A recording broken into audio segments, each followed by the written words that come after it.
The next morning, Thomas was a really useful engine. He huffed and he puffed. He shoved and he shunted, without stopping to ease his axles. Spencer watched Thomas's every wheel turn and piston pump. Spencer didn't go to work at the Duke and Duchess's summer house. He was too busy watching Thomas to see Gordon go by pulling a flatbed of old engine parts for Hero. Thomas saw Gordon. Gordon saw Thomas, and they smiled.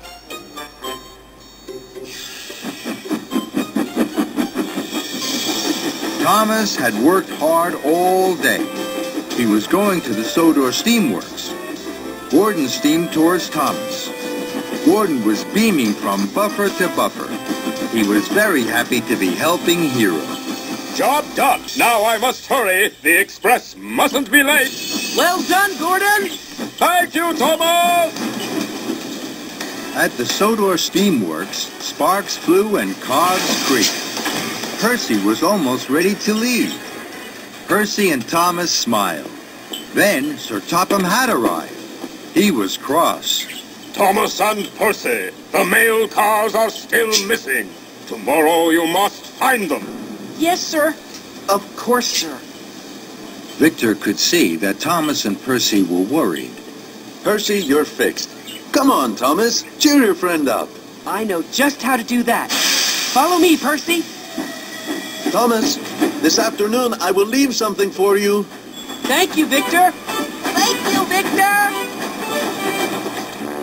Thomas and Percy puffed up to Hero's hideout. Percy saw Hero for the first time. He gasped. Hero, this is my best friend, Percy. Hello? Hello, Percy. You have a very special best friend. I think that is because you are special, too. Do you have best friends? Yes, I do. At home. Do you miss them? I do. That's sad. Don't be sad. Look at my new funnel. Gordon brought it for me. When Gordon smiles, it changes his whole face. It is most interesting. That made Thomas and Percy smile. Good night, Hero. Good night, my friends. Until tomorrow. On their way home, Thomas and Percy chuffed cheerily past the summer house. Their wheels whirred and their boilers bubbled. Neither of them saw Spencer. Spencer saw them. He was hiding in the shadows. Once they had passed, he slid silently out of the siding. I'm going to find out what that tricky tank engine is doing. It's time for Steely Spencer to hunt for clues. In the morning, Thomas puffed off with Percy to find his mail cars. Are you sure you can't remember where you left them, Percy? I can't. Think very hard, Percy. I am, but I can only think about Hero. Emily was busy doing Thomas's jobs on his branch line. Spencer watched her. Emily didn't take any notice of him.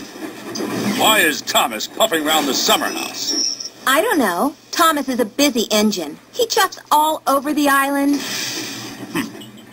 This made Spencer cross. Why are you working on Thomas's branch line? Because, as I said, Thomas is a busy engine.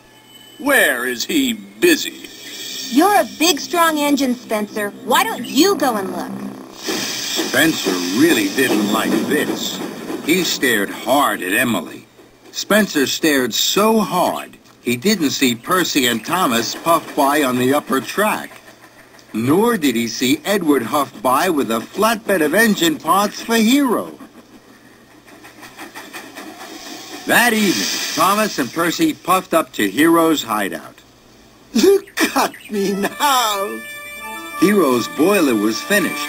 He was a colorful patchwork of parts. Thomas and Percy were very happy. You look wonderful. Hooray! Oh, thank you. But I'm worried for you. The silver engine was sniffing around here last night. Stay away for a little while. Your friends are taking good care of me. Today, Edward was very wise, and tomorrow I think James is coming. James isn't wise at all. He's a bossy boiler. And for the first time, Thomas and Percy heard Hero laugh. Loud, long, and happy.